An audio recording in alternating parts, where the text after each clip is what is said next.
Assalamualaikum warahmatullahi wabarakatuh. Alhamdulillah wassalatu wassalamu ala Rasulillah.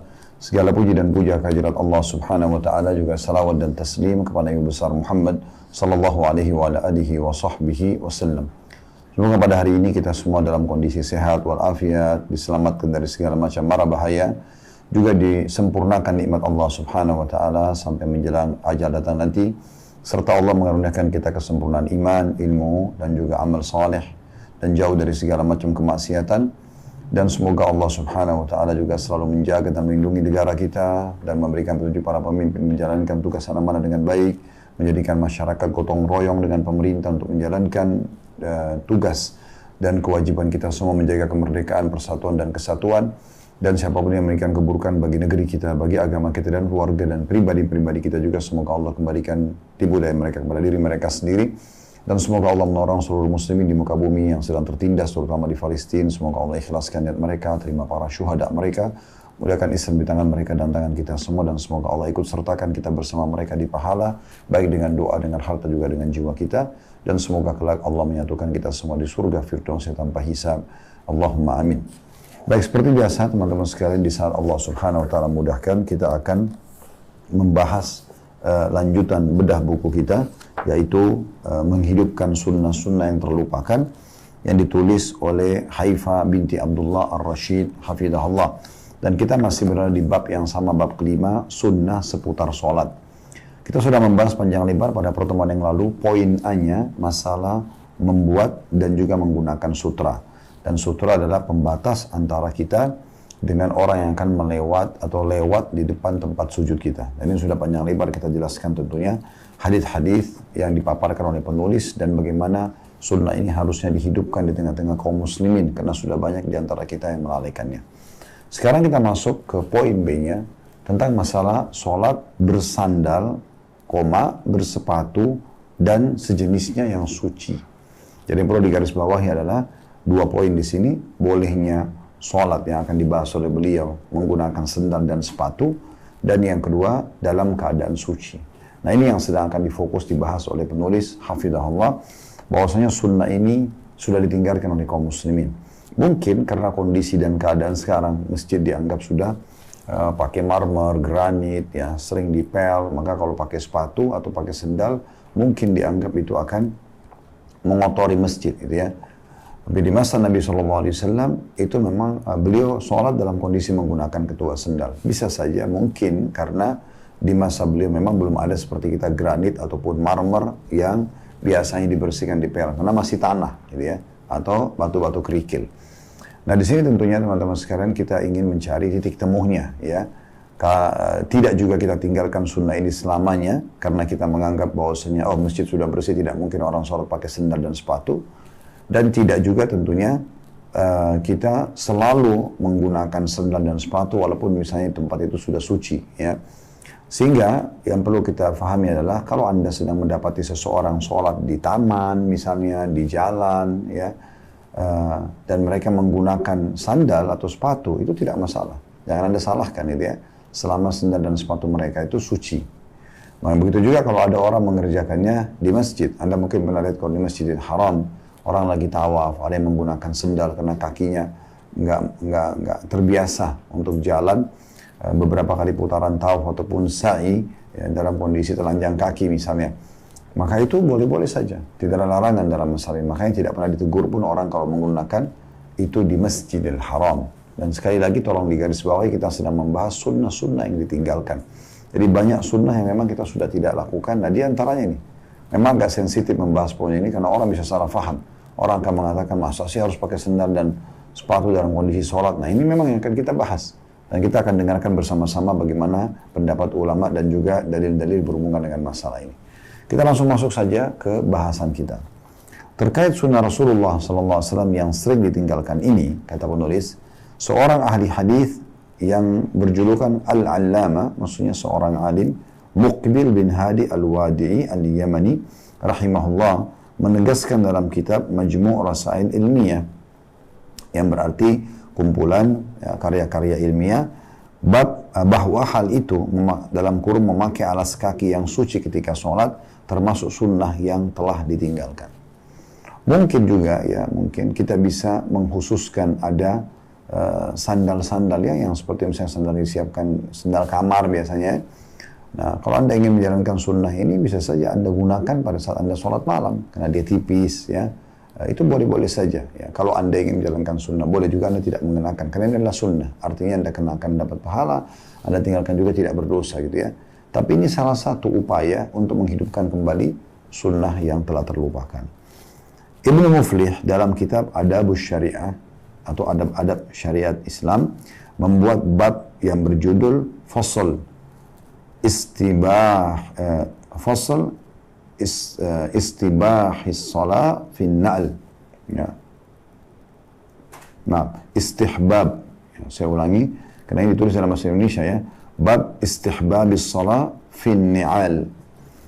Artinya pasal disunnahkannya sholat dengan memakai sandal. Lalu dia mengatakan di situ, di antara potongan paragrafnya, Syekh Taqiyuddin, maksudnya Ibnu Taimiyah, menyebutkan bahwa sholat dengan menggunakan atau memakai sandal dan sejenisnya itu disunnahkan. Jadi kita sudah dengar bagaimana para ulama menetapkan ini adalah sebagai sunnah. Landasan hukumnya adalah beberapa hadis berikut yang akan kita bacakan. Yang pertama hadis Abu Maslamah Sa'id bin Yazid Al-Azdi, ya. Dia mengatakan rahimahullah, sa'altu Anas bin Malik radhiyallahu anhu akana an-nabiy sallallahu alaihi wasallam yusalli fi na'lihi qala na'am. Aku bertanya kepada Anas bin Malik radhiyallahu anhu, apakah Nabi sallallahu alaihi wasallam mengerjakan salat dengan memakai sandal? Anas menjawab, iya. Ya. Dan hadis ini ada footnote di bawah nomor 82, diriwayatkan oleh Bukhari, Muslim, dan juga Tirmidzi. Kemudian Abu Maslamah rahimahullah berkata bahwasanya para ulama sepakat mengamalkannya. Nah, ini Anda bisa lihat hadis Bukhari dan Muslim. Berarti hadisnya adalah hadis yang sahih. Bagaimana Anas bin Malik menukil bahwasanya Nabi SAW sholat dengan mengenakan sandal beliau. Jadi tadi sudah kami sebutkan alasannya. Kemungkinan besar memang di masa Nabi SAW karena masjidnya masih tanah, kerikil, maka beliau menggunakan sandal dalam kondisi sholat dan dipastikan dalam kondisi suci sebenarnya. Namun tadi saya katakan akan mencari titik temunya di masa kita sekarang, karena umumnya orang masih merasa risih kalau melihat ada sandal dipakai atau sepatu dalam sholat. Maka mungkin Anda bisa melihat kondisi dan keadaan. Kalau di masjid itu masih dianggap asing, apalagi ada karpetnya, ya, kemungkinan besar orang akan menganggap Anda mengotorinya, maka Anda tidak usah menggunakannya. Tapi Anda bisa menjalankan sunnah ini dengan sholat malam misalnya di rumah, ya, atau Anda lagi dalam kondisi safar, ya. Kita kan lagi safar misalnya di pesawat, ya, di kereta, di bus, ya, dan tidak ada tempat mampir sama sekali. Maka Anda sholat tentu tidak membuka sepatu Anda, kan gitu, atau sandal Anda tinggal sholat saja. Nah, seperti itu kurang lebih gambarannya. Hadis kedua dari Hammam bin Harith, dia berkata, Ra'aitu Jarir bin Abdullah bal, thumma tawadda wa masaha ala khuffayhi, thumma qama fa shalla fa su'il, fa qala ra'aitu an-nabiy sallallahu alaihi wasallam sana'a mithla hadha. Hammam bin Al-Harith rahimahullah, seorang tabi'in, berkata, aku melihat Jarir bin Abdullah, seorang sahabat Nabi radhiyallahu anhu, buang air kecil, kemudian beliau berwudu dan mengusap bagian atas kedua khufnya atau kaos kakinya. Setelah itu dia berdiri dan mengerjakan sholat. Maka hal tersebut pun langsung ditanyakan kepadanya. Lalu dia menjawab, aku melihat Nabi SAW melakukannya. Riwayat ini langsung saja kita ambil faedahnya, ya, adalah kedudukan Hammam bin Harith radhiyallahu rahimahullah. Ini juga tadi luput dari kita, ya, di hadis sebelumnya belum kita sebutkan faedah yang bisa diambil. Kita kembali dulu ke hadis pertama tadi. Faedah pertamanya adalah Abu Maslamah, kedudukan Abu Maslamah Sa'id bin Yazid Al-Azdi rahimahullah, seorang tabi'in yang menyampaikan kepada kita tentang pertanyaan dia kepada Anas bin Malik. Pelajaran kedua dari hadis yang pertama di halaman 67 adalah kedudukan Anas bin Malik radhiyallahu anhu, sahabat Nabi yang menceritakan dan menggambarkan kepada kita kalau Nabi SAW sholat dengan menggunakan sandal. Kemudian pelajaran yang ketiga, bolehnya seorang muslim sholat dengan menggunakan sandal, dan ulama sepakat untuk mengamalkan ini. Dan ini hukumnya sunnah. Artinya Anda tidak mengenakan pun tidak apa-apa. Anda kalau mengenakan dengan niat Nabi SAW mengenakannya, maka Anda akan dapat pahala. Sementara hadis kedua, faedah pertama adalah kedudukan Hammam bin Harith rahimahullah, seorang tabi'in juga yang menceritakan bagaimana dia mendengarkan langsung penyampaian Jarir bin Abdullah radhiyallahu anhu tata cara Nabi SAW berwudu, mengusap kaus kaki atau khufnya, dan juga bagaimana beliau sholat dengan mengenakan sendal atau kedua sendalnya. Pelajaran yang kedua bisa diambil kedudukan Jarir bin Abdullah radhiyallahu anhu di mana beliau menceritakan kepada kita semuanya tentang pengalaman dia dan pengetahuan dia tentang ilmu yang dinukil dari Nabi SAW. Pelajaran yang ketiga, pentingnya seseorang berwudu dulu sebelum sholat. Kata Nabi SAW, ya tidak ada sholat tanpa sucian atau wudu, ya. Kemudian pelajaran yang keempat, bolehnya masul khuf atau mengusap kaus kaki. Syaratnya asal Anda sudah pada saat memakai kaus kaki atau sebelum memakai kaus kaki Anda dalam keadaan suci, ya.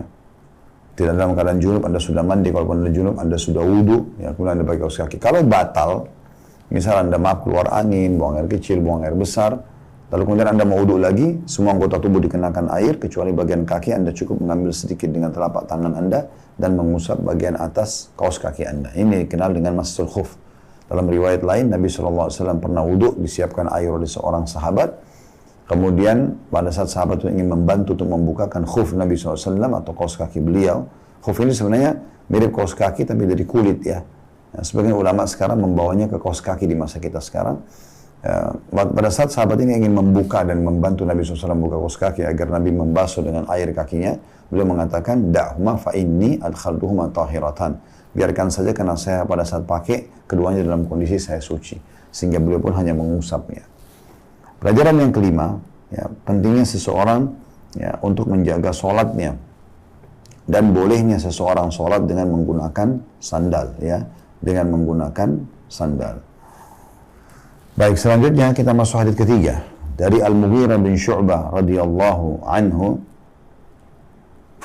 Dia berkata, wadda'tu an-nabiy sallallahu alaihi wasallam famassaha ala khuffaihi wa shalla. Aku memberi air wudu kepada Nabi SAW, kemudian beliau mengusap bagian atas khufnya atau sepatu pun atau kaos kakinya, dan setelah itu beliau mengerjakan sholat. Semua ini di hadits diriwayatkan oleh Bukhari, ya. Dari hadits ini kita ambil pelajaran tentang kedudukan Al-Mughirah bin Syu'bah radhiyallahu anhu di mana beliau menceritakan kepada kita, ya, tentang bagaimana Nabi SAW sholat, ya, mengusap bagian atas khufnya, khuf bisa sendal, sepatu, kaos kaki, gitu, ya, dan kemudian beliau sholat. Pelajaran yang kedua, bolehnya seseorang menyiapkan air wudhu buat orang lain, terutama kalau orang itu dituakan, ya, untuk berkhidmah kepadanya, gurunya misalnya, orang tuanya misalnya, ya. Maka ini juga yang dilakukan oleh para sahabat, diantaranya Mughirah bin Syu'bah melakukan kepada Nabi SAW. Pelajaran ketiga, bolehnya mengusap bagian kaos kaki ataupun bagian sendal dan sepatu pada saat orang mau sholat, kemudian, ya, sholat setelahnya. Hadits keempat berhubungan dengan masalah ini adalah dari Amr bin Shu'aib, dari ayahnya, dari kakeknya, yakni Abdullah bin Amr bin As, ya, radhiyallahu anhuma. Dia berkata, ra'aitu Rasulullah sallallahu alaihi wasallam yusalli hafiyan wa munta'ilan. Aku pernah melihat Rasulullah SAW mengerjakan sholat dengan kaki telanjang, tidak bersandal, dan juga bersandal. Hadits ini diriwayatkan Imam Ahmad, Abu Daud, Ibnu Majah, dan selain mereka, dan sanadnya adalah Hasan. Hadits inilah yang menjadi landasan kenapa dikatakan sholat menggunakan sendal, sepatu, kaos kaki adalah bagian dari sunnah saja, bukan kewajiban. Karena Abdullah bin Amr bin As radhiyallahu anhuma menyaksikan sendiri bahwasanya Nabi SAW pernah sholat dengan tidak menggunakan sendal atau khuf kaos kakinya atau sepatu, dan beliau juga pernah menggunakannya. Artinya memang Nabi SAW menunjukkan keduanya boleh. Ya, makanya kita boleh-boleh saja masuk masjid dengan tidak menggunakan sepatu, sendal. Itu kalau kita tadi saya katakan melihat tradisi orang di sekitar situ mungkin, atau mereka masih belum tahu hadits Nabi SAW, tradisi mereka itu aib, bisa memalukan karena mereka belum paham, ya. Maka kita jangan lakukan. Kita lakukan di saat kita sedang di rumah misalnya, ya, untuk menjalankan sunnah Nabi Sallallahu Alaihi Wasallam. Dan sunnah Nabi seperti ini, walaupun kita jalankan sekali seumur hidup, ya, itu adalah hal-hal yang baik saja. Dan ini memudahkan sekali bagi orang yang sedang musafir, tadi kami bahasakan, tidak perlu dia repot membuka sepatunya di kereta misalnya, atau di pesawat misalnya ya, yang tidak memungkinkan dia untuk setiap saat membuka sepatu, membuka sendal, untuk sholat misalnya. Karena dia sholat dalam kondisi dia, apalagi kalau penerbangannya cukup jauh ya, seperti dari Indonesia ke Eropa atau ke Amerika, itu penerbangan yang sangat jauh. Dan memang dia mau nggak mau sholat di atas pesawat, misal contohnya. Tidak ada tempat untuk sholat selain di tempat yang dia mampu untuk mengerjakan sholat tersebut. Dari hadis ini kita ambil pelajaran tentang kedudukan Amr bin As radhiyallahu anhuma, di mana kedudukan Abdullah bin Amr bin As, anak beliau, di mana beliau yang menyampaikan kepada kita tentang pengalaman dia pada saat melihat Nabi SAW sholat menggunakan sandal dan tidak menggunakan sandal. Pelajaran yang kedua, bahwasanya bolehnya seorang muslim memilih antara sholat menggunakan sandal dan tidak menggunakan sandal, karena Nabi SAW pernah melakukan sholat dengan keduanya. Baik, hadis kelima, masih bahasan yang sama dari Abu Sa'id al-Khudri radhiyallahu anhu, anna Rasulullah sallallahu alaihi wasallam shalla fa khala'a na'alayhi fa khala'a an-nasa ni'alahum.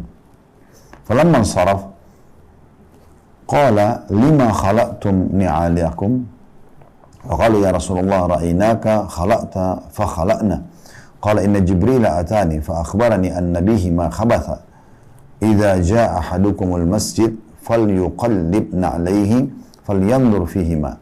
Fa in ra'a bihima khabatha falyamsahhu bil ard thumma liyusalli fihima. Kata Abu Sa'id al-Khudri radhiyallahu anhu bahwasanya Rasulullah sallallahu alaihi wasallam melaksanakan salat, maka beliau melepaskan kedua sandalnya. Lalu orang-orang yang ada di belakang beliau pun melepaskan sandal mereka. Selesai sholat, maka beliau pun ditanya. Selepas sholat, Nabi SAW bertanya kepada para sahabat, kenapa kalian melepaskan sandal kalian? Maka mereka lantas menjawab, wahai Rasulullah, kami melihat Anda melepaskan sandal, karena itu kami pun melepas sandal. Kata Nabi SAW, sungguhnya Jibril mendatangiku, lalu memberitahuku bahwa ada kotoran atau najis di kedua sendalku. Jika salah seorang di antara kalian mendatangi masjid, maka baliklah sendalnya. Kemudian lihatlah, jika ada kotoran atau dalam kurung najis pada keduanya, maka gosokkanlah ke tanah. Setelah itu, sholatlah dengan memakai keduanya. Hadis ini diriwayatkan oleh Ahmad, Abu Daud, dan Ibnu Khuzaimah. Dan selain mereka, sanadnya sahih. Al-Albani dan para pentahqiq kitab Al-Musnad, karena Imam Ahmad juga mensahihkannya. Pentahqiq ini orang-orang yang menelusuri isi daripada kitab Musnadnya Imam Ahmad. Riwayat ini riwayat yang sangat jelas menyampaikan kepada kita tentang masalah ya menggunakan sandal dalam sholat, gitu ya. Kita ambil faedahnya. Yang pertama, kedudukan Abu Sa'id al-Khudri radhiyallahu anhu, di mana beliau yang menyampaikan kepada kita kronologis hadis ini. Pelajaran yang kedua, bahwasanya tidak bolehnya orang sholat dalam kondisi ya, seseorang itu menggunakan sandal atau sepatu dan ada najisnya. Makanya di bab kita tadi adalah harus dalam kondisi suci. Ya. Kemudian pelajaran yang ketiga, bagaimana Jibril AS memberitahukan kepada Nabi SAW bahwasanya sandal itu ada najisnya, maka beliau pun membukanya. Kemudian beliau sholat. Pelajaran yang keempat, bagaimana taatnya para sahabat ridwanullahi alaihim kepada apa yang Nabi SAW contohkan. Pada saat mereka melihat Nabi SAW melepaskan sandal sebelum sholat, maka mereka pun melepaskan sandal mereka. Lalu Nabi sholat, dan di saat sementara sholat, ya, atau selepas sholat, Nabi SAW tanya, kenapa kalian lepas sandal kalian?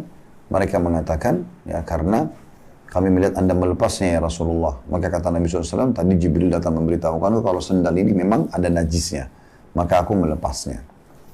Pelajaran yang kelima yang bisa diambil adalah adanya ajaran dari Nabi SAW bagaimana kalau sandal dan sepatu kita terkena najis, ya. Jadi tidak perlu kita cuci dengan air, tapi di sini disunnahkan oleh Nabi SAW adalah menggosok-gosokkan ke tanah, ya, sampai terasa sudah bersih, karena tanah sendiri adalah bagian daripada alat untuk mensucikan sesuatu, ya. Dan kemudian kata Nabi SAW, dia menggosok-gosokkan ke tanah, lalu kemudian dia menggunakannya dalam sholat. Nah, ini semua bagian daripada faedah-faedah yang bisa diambil dari hadis ini. Lalu penulis setelah menyebutkan 5 buah riwayat tentang bolehnya sholat menggunakan sandal ataupun sepatu, beliau mengatakan intinya hadits-hadits yang menerangkan hal tersebut banyak dan mutawatir. Nah, bagi Bapak Ibu yang pegang bukunya di rumah atau di tempat Anda masing-masing, maka mutawatir ini adalah hadis yang banyak jalurnya. Ya. Jadi misalnya fulan sahabat Nabi SAW. Lalu ada jalur yang lain lagi, misalnya contoh jalur pertama itu Ahmad meriwayatkan dari Yusuf dari Abdullah bin Umar, dari Nabi SAW. Jalur yang kedua misalnya ada Musa meriwayatkan dari Harun misalnya dari Abu Bakar dari Nabi SAW. Nah, ada jalur-jalur begitu, banyak jalur sampai ke Nabi SAW. Jadi hadits ini walaupun satu jenis hadits tapi karena banyak jalurnya maka dianggap mutawatir. Hadits mutawatir umumnya sahih.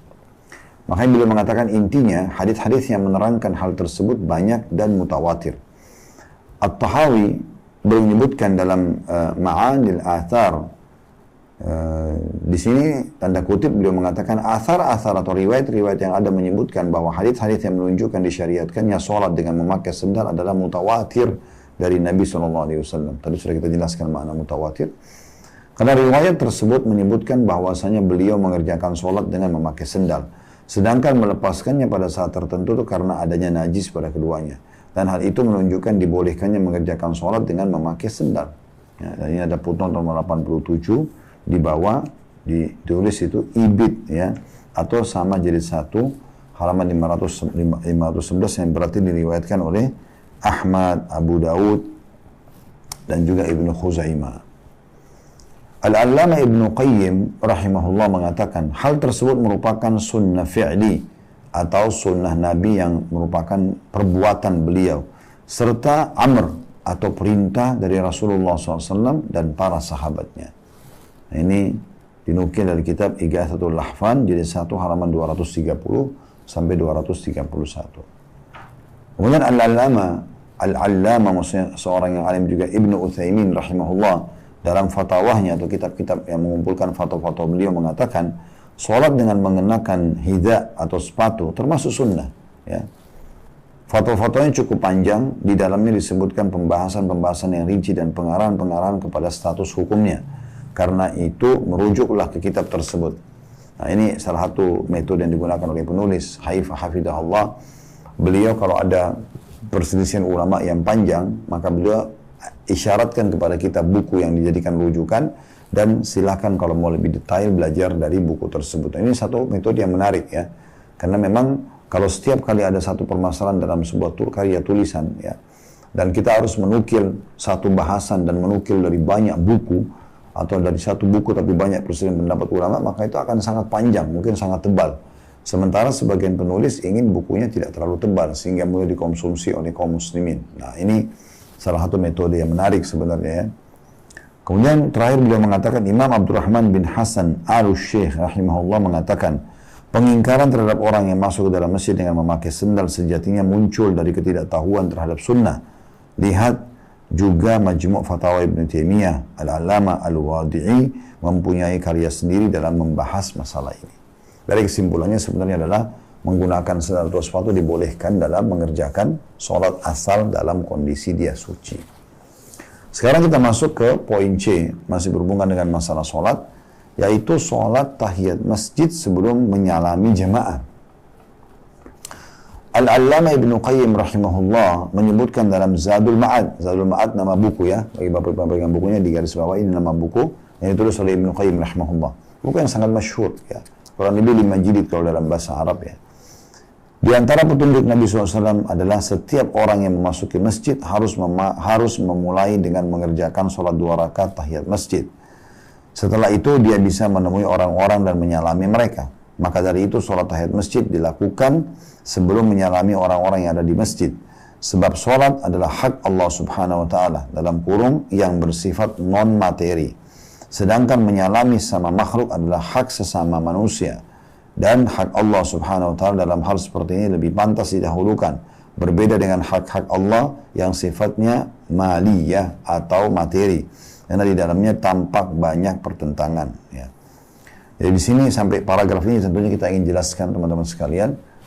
Ibnu Qayyim ingin menitipkan sebuah pesan penting kepada umat Islam dalam karya beliau Zadul Ma'ad, Termasuk sunnah Nabi SAW adalah orang masuk masjid tidak ngobrol dulu sama orang, tidak salaman dulu sama orang lain, tapi langsung menghadap kepada Allah Subhanahu Wa Taala. Sholat dulu. Selepas sholat baru kita melakukan aktivitas yang lainnya. Ya, ini yang penting sekali ya, karena ada orang pada saat masuk ngobrol dulu panjang lebar. Ya, sebenarnya bisa mengganggu orang lain yang sholat dan juga dia kehilangan sunnah ini. Oleh karena itu harusnya dikerjakan. Walaupun sholat tahiyat masjid adalah hukumnya sunnah secara hukum fikih ya, artinya Anda kerjakan dapat pahala, ditinggalkan tidak berdosa. Tapi itu adalah sunnah, ibadah yang dicontohkan oleh Nabi SAW. Kemudian dikatakan, perbedaan di antara keduanya, yaitu hak yang bersifat materi dan hak yang bersifat non-materi, terletak pada kebutuhan manusia, bahwa hak yang bersifat materi tidak memiliki keluasan waktu untuk menunaikan dua haknya sekaligus. Berbeda halnya dengan mengucapkan salam, hak yang bersifat non-materi. Demikianlah kebiasaan para sahabat ketika bersama Rasulullah SAW, yakni mereka masuk ke dalam masjid dan mengerjakan sholat 2 rakaat terlebih dahulu sebelum datang menghampiri dan menyalami Nabi SAW. Dan ini ya dinukil masih dari kitab yang sama, Ibnu Qayyim rahimahullah. Jadi ada sholat, ya itu adalah hak Allah yang non materi, itu harusnya didahulukan. Kalau yang materi, sifatnya materi ya, seperti orang mengeluarkan harta misalnya, maka itu ada manusia yang minta misalnya kita memberikan ya, maka itu tidak ada masalah ya, kita mendahulukan manusia di sini ya. Misalnya ada orang butuh sekali uang dan ada masjid butuh uang ya, kita kemudian melihat orang ini sangat butuh, kita memberikan kepada itu tidak ada masalah ya. Tapi kalau yang non materi seperti tadi sholat walaupun sunnah tahiyat masjid, kita dahulukan Allah Subhanahu wa Ta'ala. Ini yang dimaksudkan oleh Ibnu Qayyim rahimahullah. Ada beberapa hadis yang menunjukkan tentang hal tersebut. Di antaranya, yang pertama, hadis Abu Hurairah radhiyallahu anhu, anna Nabi sallallahu alaihi wasallam dakhala al-masjid fadakhala rajulun fasalla thumma jaa fasallama 'ala an-nabi sallallahu alaihi wasallam faradda an-nabi sallallahu alaihi wasallam faqala irji fasalli fa innaka lam tusalli dalam kurung thalathan. Faqala walladhi ba'athaka bil haqq fama uhsinu ghairahu fa'allimni. Bahwasanya Abu Hurairah mengatakan Nabi SAW memasuki masjid, lalu masuk juga ke dalamnya seorang laki-laki yang langsung mengerjakan sholat. Ini jadi saksi bahasan kita ya. Selesai sholat, laki-laki tersebut menghampiri Nabi SAW kemudian menyalaminya. Beliau pun menjawab salamnya, lantas berkata, kembalilah lalu ulangilah sholatmu karena kamu belum mengerjakan sholat. Dalam kurung hal ini diulang-ulang beliau hingga 3 kali. Lalu laki-laki itu berkata, demi zat yang mengutus engkau atau anda dengan membawa yang hak atau yang benar, aku tidak bisa mengerjakan sholat yang lebih baik daripada ini, karena itu ajarilah aku, lalu kemudian titik-titik. Ya. Saya perlu jelaskan dulu hadits ini. Hadits ini disebutkan oleh Imam Bukhari di dalam bab namanya bab musi'us sholat, bab orang yang buruk sholatnya. Karena ceritanya adalah sahabat ini datang ke masjid, ya, dia kemudian sholat, tapi sholatnya buru-buru sekali. Gerakannya sangat cepat. Makanya waktu dia datang menyalami Nabi SAW, lalu Nabi jawab salamnya, ya, kemudian Nabi bilang, kembalilah ulangi sholatmu karena kau belum sholat. Tadi itu sholatmu nggak diterima. Dia ulangi lagi, ternyata masih sama saja, buru-buru dalam gerakannya. Maka setelah salam, dia datang kepada Nabi SAW mengatakan, ulangi sholatmu karena kau belum sholat. Orang itu mengerjakan masih sama juga, sampai 3 kali. Maka setelah yang ketiga kali, Nabi masih mengulangi kepada dia yang keempat kalinya, ulangilah sholatmu karena kau belum sholat. Maka orang ini mengatakan, demi zat yang mengutus anda dengan benar, saya tidak tahu kecuali ini. Ya, saya tidak tahu kecuali ini, maka tolong ajarkan saya. Barulah Nabi SAW ajarkan kepada orang tersebut tata cara sholat. Ini tentu panjang sekali kalau ingin bahas hadisnya, tapi yang jelas, ya kita hanya menjelaskan supaya anda faham kenapa hadis ini diletakkan oleh penulis dalam bab ini, karena beliau ingin datangkan wajhu syahid atau saksi bahasannya ya, yang perlu kita jadikan sebagai pegangan, yaitu seseorang laki-laki datang pada saat Nabi SAW masuk masjid, laki-laki itu juga masuk dan dia pun sholat. Jadi dia sholat dulu dan Nabi SAW tidak pungkiri perbuatannya. Maka Nabi SAW merespon pada saat dia salam, cuma disuruh ulangi sholatnya karena dia buru-buru. Nah di sini Nabi SAW bisa saya tegur kan, harusnya kau salaman dulu sama saya, baru kamu sholat. Kalau misalnya harus dahulukan menyalami Nabi SAW. Tapi di sini Nabi biarkan orang itu untuk dia sholat dulu, baru kemudian dia ya salami Nabi SAW. Dari hadis ini kita ambil pelajaran yang pertama, kedudukan Abu Hurairah radhiyallahu anhu, di mana beliau menceritakan kepada kita kronologis hadis ini. Kemudian yang kedua, teman-teman sekalian, adalah pentingnya seseorang menjaga, laki-laki terutama, sholat di masjid berjamaah. Dan juga pelajaran yang ketiga, pentingnya seseorang selalu dekat dengan para tokoh agama, para ulama, ya, untuk mengambil ilmu dari mereka, mencontohi sikap dan perbuatan mereka, ya. Karena orang ini datang dan ingin menemui Nabi SAW dan ingin belajar, ingin melihat sikap dan perbuatan Nabi SAW. Pelajaran yang keempat, pentingnya seseorang mengingatkan orang lain yang sholatnya salah, ya, dan dia tidak perlu khawatir apakah orang itu akan marah atau tidak. Tapi dia coba menyampaikan apa adanya. Tapi kalaupun Anda misal merasa orang ini nanti tersinggung atau misalnya tidak ada waktu untuk menyampaikannya, minimal Anda menjalankan, ya, amar ma'ruf nahi munkar yang tahapan ketiganya. Karena kata Nabi SAW, man ra'a minkum munkaran falyughayyirhu biyadihi. Siapa yang lihat kemungkaran maka dia harus ubah dengan tangannya. Ya, ini yang pertama, tertinggi. Powernya seperti pemerintah pada masyarakat, orang tua pada anak-anak, atasan pada bawahan, ya. Kemudian fa in lam yastati' fa bilisan, kalau tidak mampu maka dengan lisannya nasihatin. Fa in lam yastati' fa biqalbihi wa dzalika adhaful iman. Kalau dia tidak bisa, maka tahap yang terakhir ketiga adalah dengan hatinya, pungkiri, ya, dia mengatakan semoga Allah berikan hidayah misalnya, dan itu adalah selemah-lemah iman. Artinya, dia di sini kalau melihat mudaratnya besar dalam mengingatkan orang itu, maka dia mengatakan semoga Allah berikan hidayah. Maka ini insya Allah akan membuat dia lepas tanggung jawab pada hari kiamat. Pelajaran terakhir, pentingnya seseorang kalau diingatkan dan diberikan saran, maka dia mendengar dan menerima. Nah, ini bagian sunnah Nabi SAW, ya. Makanya orang ini waktu dia disuruh ulangi sholatnya, dia sholat lagi. Yang kedua kali diingatkan masih sama, tiga kali diingatkan masih sama. Jadi dia, ya, terus saja, ya, mengikuti sunnah-sunnah Nabi atau perintah Nabi SAW. Dan terakhir, karena dia Nabi masih ulangi, maka Nabi dia mengatakan, tolong ajarkan saya karena saya tidak tahu selain ini. Baru Nabi SAW ajarkan tentang bagaimana tumaknina atau ketenangan dalam mengerjakan sholat.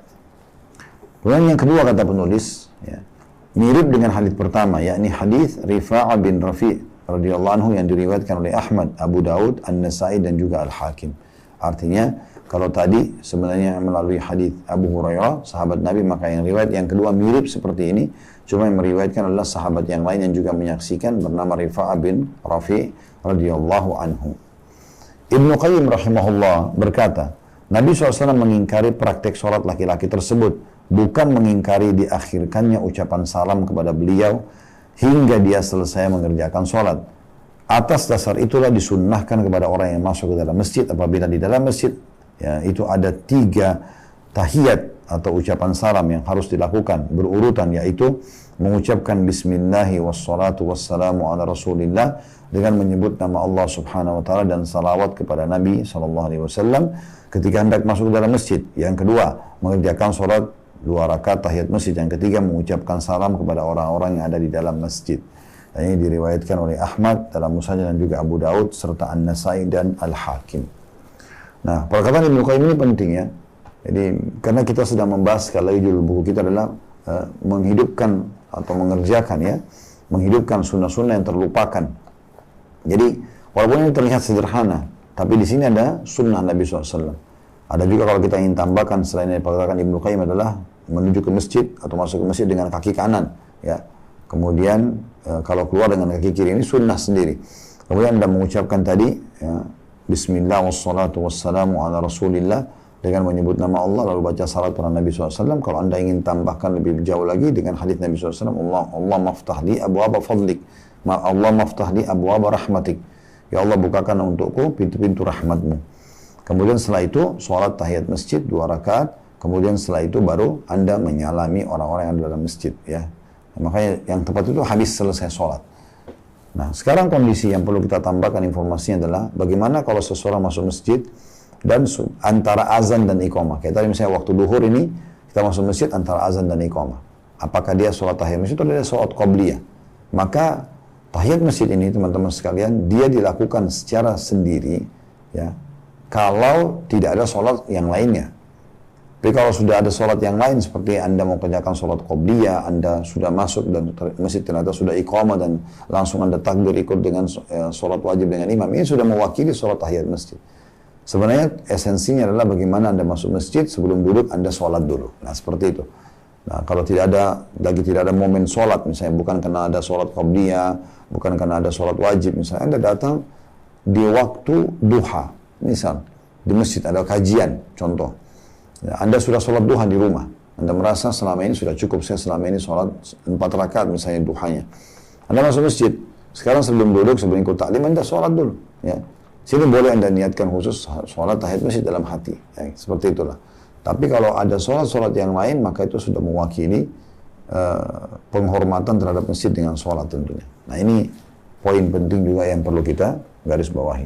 Karena kami masih ada aktivitas yang lain, kita juga sampai sini dulu insya Allah, dan kita bertemu lagi nanti di bahasan selanjutnya masih dalam kitab sholat, yaitu poin D, meluruskan sab-sab sholat. Yang ini cukup banyak bahasan hadith-hadithnya ya. Kurang lebih penulis saya lihat di sini mengangkat ada 8 buah hadith, ya ada 8 buah hadith yang akan dibahas insya Allah, dan nanti akan dilanjutkan dengan bahasan bacaan dalam sholat, penjelasan masalah mufassal dan yang sejenisnya. Itu dari bacaan-bacaan ayat-ayat Al-Quran akan kita bahas juga pertemuan yang setelahnya lagi tentunya ya. Karena kemungkinan besar kita akan fokus membahas masalah shaf, itu di pertemuan akan datang. Semoga bermanfaat. Kalau ada benar dari Allah silakan diambil dan diamalkan. Kalau ada salah dari saya mohon dimaafkan, dan saya istighfar kepada Allah Subhanahu wa taala. Subhanakallahumma bihamdika asyhadu an la ilaha illa anta astaghfiruka wa atubu ilaik. Wassalamualaikum warahmatullahi wabarakatuh.